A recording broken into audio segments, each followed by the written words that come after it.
Can you as a football player really make $4,000 a week playing football in the Saudi Arabia 3rd division, which is technically the 4th tier in the Saudi Arabian football pyramid system? And by the way, not only making $4,000 a week, which is around $200,000 a year, but also in this deal, you would get a free car and a free house. Well, I spoke with some of my contacts in Saudi Arabia, and in this video, I have the answer for you guys. Before we get into the answer, for reference, players playing in the Germany 3rd tier typically are making around 50,000 euros a year, which is significantly less. But in Germany, that level is actually significantly higher than the Saudi Arabia 3rd division. So there seems to be a huge opportunity where you could be playing in a place where the skill of football is actually not that high, but the amount of money that you could be making is much, much higher in comparison to other skill levels across the world. So after the top division of Saudi Arabia, which is the Saudi Pro League, dished out insane amounts of money to sign the big names, Ronaldo, Neymar, and who else, Benzema, the list goes on. Now, Saudi Arabia is looking to capitalize on all the attention this brought to the nation to also make their lower leagues a lot better by attracting talent from all over the world. We already know the top players with incredible European experience. They're making 100 to 200 million a year. Incredible contracts. That is just insane.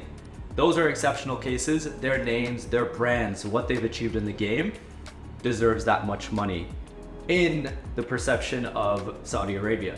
But then you have the next tier of players who have still achieved great success in Europe. They're on like 10 to 50 million a year.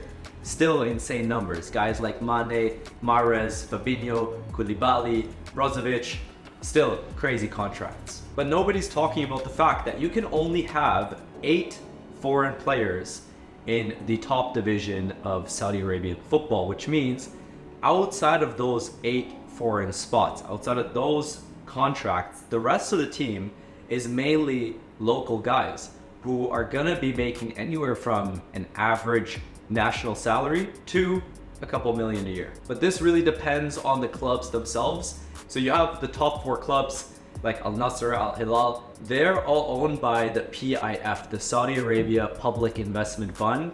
And these guys have over $750 billion in assets. So those numbers they're dishing out to Ronaldo, Neymar, Benzema, it starts to make sense. So these clubs have a lot more money than other clubs who are in the outskirts of Saudi Arabia. Now, here's the interesting part. When you actually move down the leagues, so you have the top division, when you move down to the 2nd, 3rd, 4th, you can actually only have a maximum of 4 foreign players per team, depending on the league. So I talked with some of my contacts in Saudi Arabia, and they said those headlines you're seeing, $3,000 to $4,000 a week contract, which is $200,000 a year, it is valid, but those are only the top clubs in the 3rd division, and they're only giving out those contracts to those select few foreign spots. So if you're an international player with insane experience,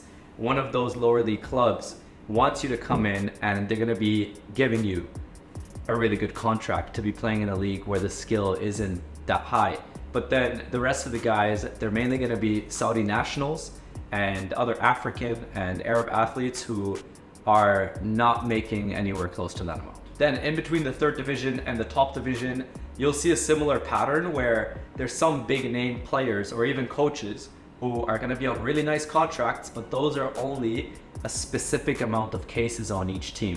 For example, in the 2nd tier of Saudi Arabian football, they hired Robbie Fowler as team manager of Al Qadisiyah, and he is making around a couple million a year, it's rumored. So again, you'll have select few names who, because of their achievements in the game and because of the name they have, they'll be on insane amounts of contracts, but in reality, the most of the team is actually not on those crazy contracts. Let me give you guys a breakdown of the football pyramid in Saudi Arabia so you guys have a visual of what this all looks like. So level 1, tier 1, you have the Saudi Pro League. This league has 18 clubs across the whole country. You got clubs like Al Nassr, Al Hilal, That's where you have players like Ronaldo and Neymar playing. Then you have the second tier. This is the first division league. It has 18 clubs, and this is also across the whole country. But then in the third tier, you have what is called the second division league. Now you have 32 clubs divided into two groups. Group A has 16 clubs, Group B has 16 clubs. And then you have the fourth tier, which in the headlines, everybody's calling the Saudi third division. Here you have 40 clubs divided into four groups. Group A, 10 clubs, Group B, Group C, and Group D, 10 clubs each. Below that, you have the fifth tier, which is the Saudi fourth division, and here you get into really small regions. But I just want to give you guys that breakdown so you understand how the football pyramid works. So in the Saudi third division, you have 40 clubs. However, only the top clubs are going to be dishing out nice contracts to those select few players. So again, in the third division, yes, it's valid. You do have those crazy contracts being offered, but it's only for a select few individuals, which means you are now competing with hundreds of thousands of amateurs and professionals across the world who want those contracts, because they're going to be playing in a place where the skill level isn't quite high, but the resources they're going to be getting is insane. And the way football works is it's all about networks. So those top clubs in the Saudi third division who are offering those contracts, they already have a network of coaches, scouts, agents, and players around the world. And they're looking at that big network, and they're gonna pick out a couple of international players, foreign players, who have crazy amounts of experience already to offer those contracts to come in and demolish the season for them, be the main players on the team.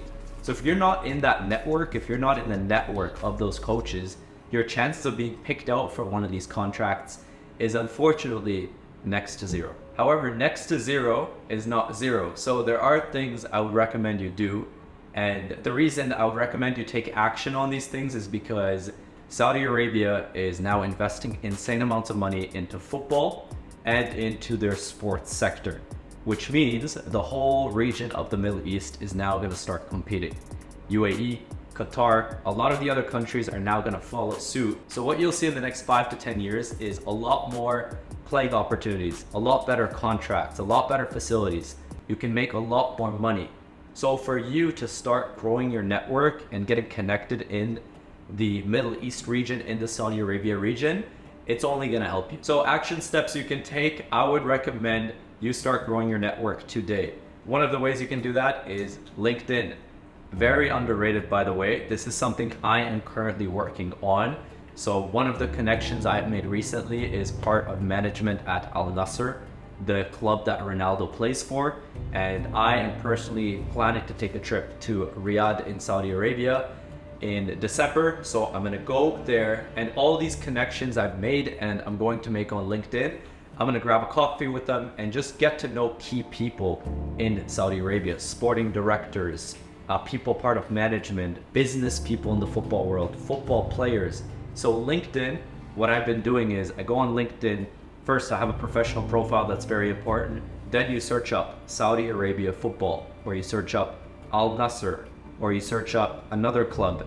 And basically it'll give you a list of football professionals in the industry working for different clubs, for different leagues, and you start connecting with them, making an introduction and starting to build a relationship with them. So there's a lot of different ways to build your network and build connections.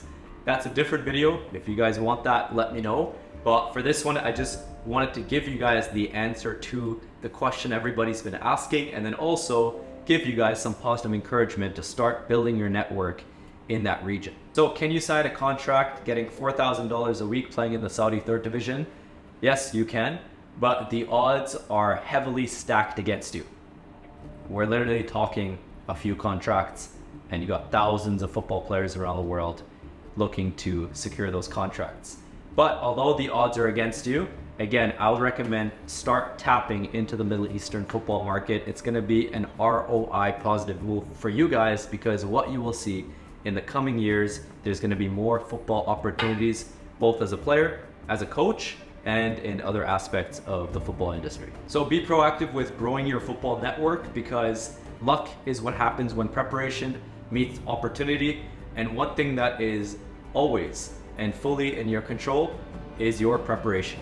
So how prepared are you? Take action on it. If you found this video useful, got some good information from it, drop a like on this video. If you have any questions about football in Saudi Arabia, I am having discussions with different people in Saudi, in the UAE every single day, and I'm getting more information about the opportunity there. Feel free to drop a comment below, asking your question. I'll give you an answer, and keep grinding, keep growing your network. I'll see you guys in the next video.